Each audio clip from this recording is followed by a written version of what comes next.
4월 14일 아침입니다. 오늘 민수기 13장 21절에서 33절의 말씀 함께 보도록 하겠습니다.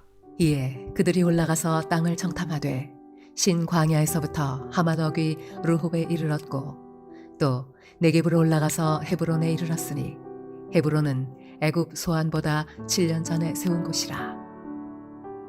그곳에 아낙 자손 아히만과 세세와 달메가 있었더라. 또 에스골 골짜기에 이르러 거기서 포도송이가 달린 가지를 베어 둘이 막대기에 꿰어매고 또 석류와 무화과를 따니라. 이스라엘 자손이 거기서 포도를 베었으므로 그곳을 에스골 골짜기라 불렀더라. 40일 동안 땅을 정탐하기를 마치고 돌아와 바란 광야 가데스에 이르러 모세와 아론과 이스라엘 자손의 온 회중에게 나와 그들에게 보고하고 그 땅의 과일을 보이고 모세에게 말하여 이르되 당신이 우리를 보낸 땅에 간즉 과연 그 땅에 젖과 꿀이 흐르는데 이것은 그 땅의 과일이니이다. 그러나 그 땅 거주민은 강하고 성읍은 견고하고 심이 클 뿐 아니라 거기서 아낙 자손을 보았으며 아말렉인은 남방 땅에 거주하고 헤딘과 여부스인과 아모리인은 산지에 거주하고 가나안인은 해변과 요단가에 거주하더이다. 갈렙이 모세 앞에서 백성을 조용하게 하고 이르되 우리가 곧 올라가서 그 땅을 취하자 능히 이기리라 하나 그와 함께 올라갔던 사람들은 이르되 우리는 능히 올라가서 그 백성을 치지 못하리라.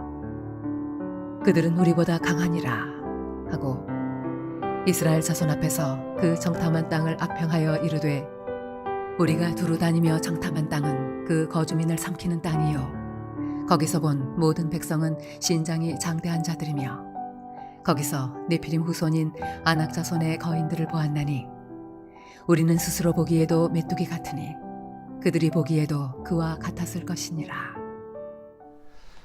어제 살펴본 민수기 13장의 전반부에서는 우리 12명의 정탐꾼이 선발되어지는 그 과정을 보았죠. 오늘은 이제 선발된 사람들이 40일 동안 가나안 땅을 돌아보고 나서 그들이 처음 파견되었던 가데스 바니아로 돌아와서 이스라엘의 대표자들에게 그 내용을 보고하는 장면을 볼 수가 있습니다. 우선 정탐꾼들은 에스골 골짜기에서 가지고 온 아주 탐스러운 포도와 과일을 보여주면서 실제로 가나안 땅이 얼마나 풍족한 땅이었는지를 이야기합니다. 하나님께서 약속하셨던 것처럼 말씀하셨던 것처럼 젖과 꿀이 흐르는 정말 비옥한 땅이라는 사실을 그 풍성한 과일을 보여주면서 이야기하였습니다. 그런데 그들의 보고는 단지 이 좋은 것을 이야기하는 것에서 그친 것이 아니라 지역에 있는 엄청난 난관에 대해서 이야기를 합니다. 그 내용이 28절과 29절에 나와 있는데요. 제가 한번 읽어보겠습니다. 그러나 그 땅 거주민은 강하고 성읍은 견고하고 심이 클 뿐 아니라 거기서 아낙 자손을 보았으며 아말렉인은 남방 땅에 거주하고 헤딘과 여부스인과 아모리인은 산지에 거주하고 가나안인은 해변과 요단가에 거주하더이다. 먼저 그들은 가나안 성읍을 보면서 놀랐습니다. 일반적으로 가나안 성읍은 두께가 4.5m, 높이는 9m에서 더 높은 곳에는 15m까지 이를 만큼 굉장히 단단하고 견고한 성이었다라고 전해지는데요. 그 강력한 성뿐만 아니라 그곳에는 아낙 자손이 있어서 그 거대한 아낙 자손을 정복하기가 너무나 어렵다라는 사실을 이야기하고 있습니다. 거기에 더해서 아말렉, 헷, 여부스, 아모리 사람들이 산지를 차지하고 있고 이곳저곳에 퍼져 있고 또 가나안 사람들은 해변과 요단강 근처에 다 자리하고 있어서 어디를 통해서 가나안 땅을 들어간다 하더라도 도저히 그들을 뚫기가 어렵겠다라고 이야기하는 것을 볼 수가 있습니다. 하나님은 가나안 땅을 이스라엘 백성들에게 주시겠다라고 약속을 하셨습니다. 그러나 그 약속은 가만히 있어도 저절로 이루어지는 그런 약속은 아니었죠. 인내라는 과정을 통해서 결국 하나님께서 주시는 그러한 결과를 마주하게 되는데요. 그런데 믿음으로 기다리는 이 시간이 길어지거나 혹은 극복하기 어려운 문제를 만나게 될 때 하나님의 약속보다도 그 주변에 벌어지고 있는 어려운 환경들, 그 상황들을 바라보면서 더 실망하게 되는 경우를 많이 보게 됩니다. 오늘 본문에서도 12명의 정탐꾼 중에서 더 많은 수가 되어지는 10명이나 되는 사람들, 대부분의 사람들이 이런 생각을 가졌습니다. 비율로 보더라도 그렇고 또 실제로 우리가 살아가는 모습 속에서도 그 약속의 말씀이 바로 응답되지 않고 오랜 시간 동안 인내해야 할 경우에 그 말씀을 바라보기보다는 현실적으로 힘들고 어려운 그 상황을 더 크게 바라보게 됩니다. 그러나 오늘 본문 속에서 우리가 유심히 보아야 할 사람들이 있습니다. 모두가 다 그렇게 한 것이 아니라 그렇지 않은 사람이 존재하고 있습니다. 그의 목소리는 30절을 통해서 우리가 볼 수가 있는데요. 제가 한번 30절의 말씀을 읽어보겠습니다.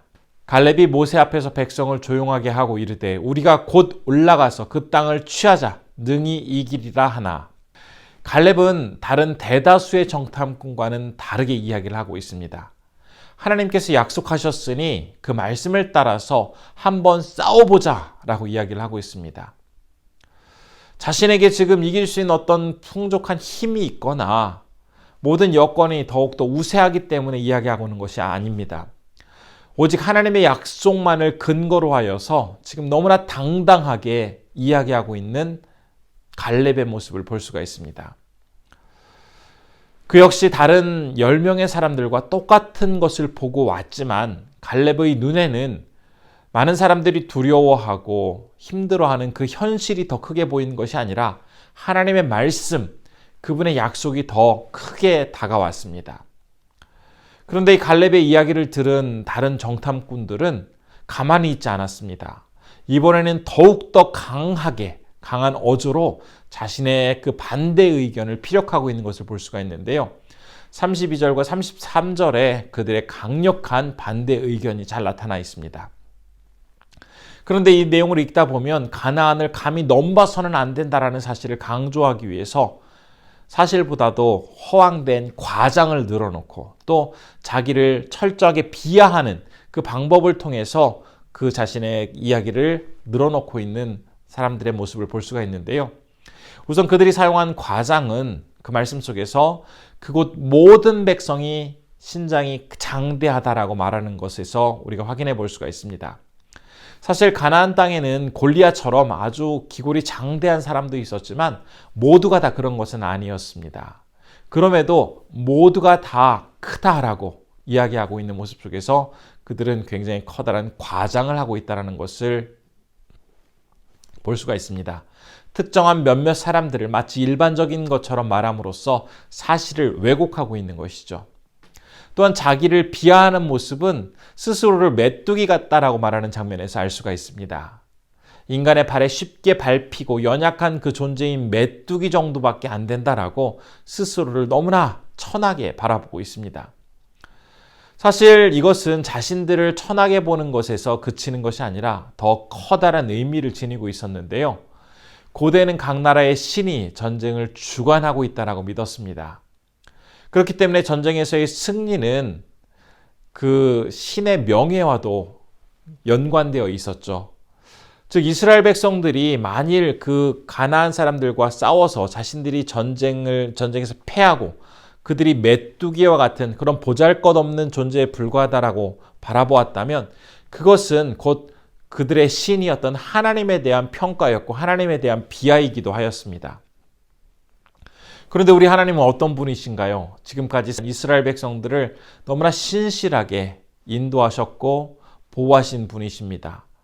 전능하신 하나님이 함께하고 계심에도 불구하고 그들 앞에 놓인 현실적인 그런 부분들이 너무나 어렵고 힘들다고 해서 결국 그 하나님마저 부정하고 스스로를 형편없는 존재로 여기고 있는 이스라엘 백성들의 그 모습을 우리는 오늘 본문 말씀 속에서 살펴볼 수가 있습니다. 우리는 일반적으로 이 정탐꾼 이야기를 접하면서 10명의 정탐꾼의 그 행동이 참 믿음이 없고 너무나 부끄러운 행동이다라고 평가를 합니다.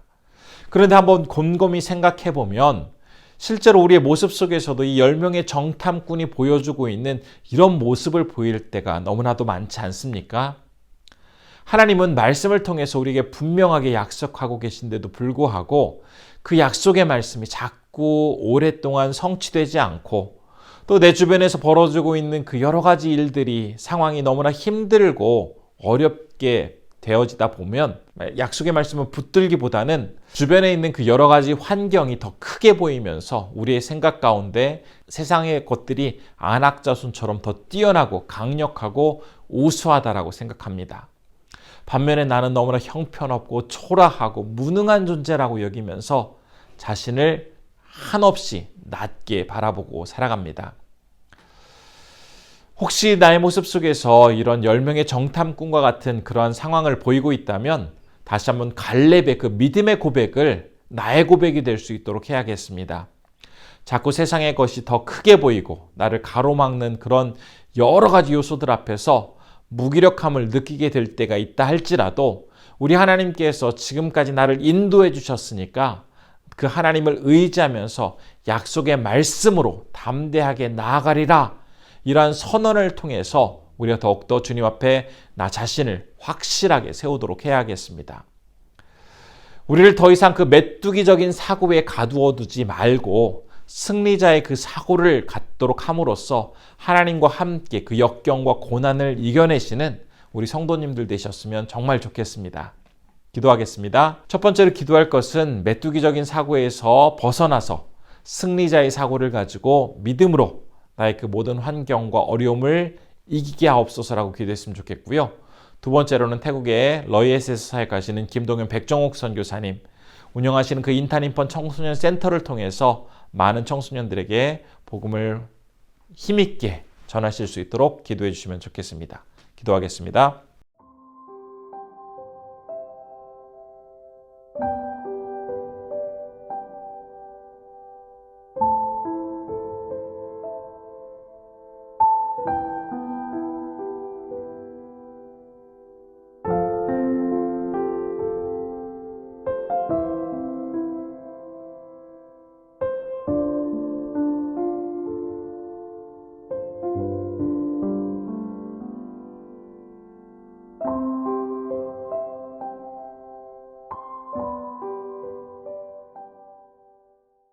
은혜가 충만하신 아버지 하나님, 오늘 말씀을 통해 10명의 정탐꾼과 또 2명의 정탐꾼의 서로 상반된 보고 내용을 우리가 살펴보았습니다.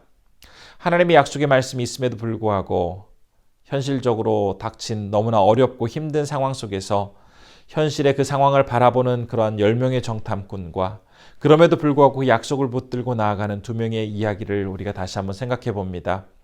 아무리 힘들고 어려운 현실을 마주한다 할지라도 주님의 그 약속과 주님의 성실하심을 기대하며 다시 한번 갈렙과 같은 그런 믿음의 고백을 하며 나아갈 수 있는 주의 백성들이 될 수 있도록 붙잡아 주옵소서.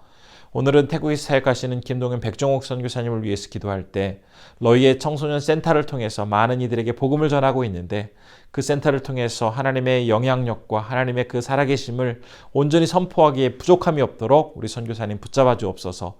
늘 함께 하시는 하나님을 의지함으로 승리케 하여 주시길 원합니다.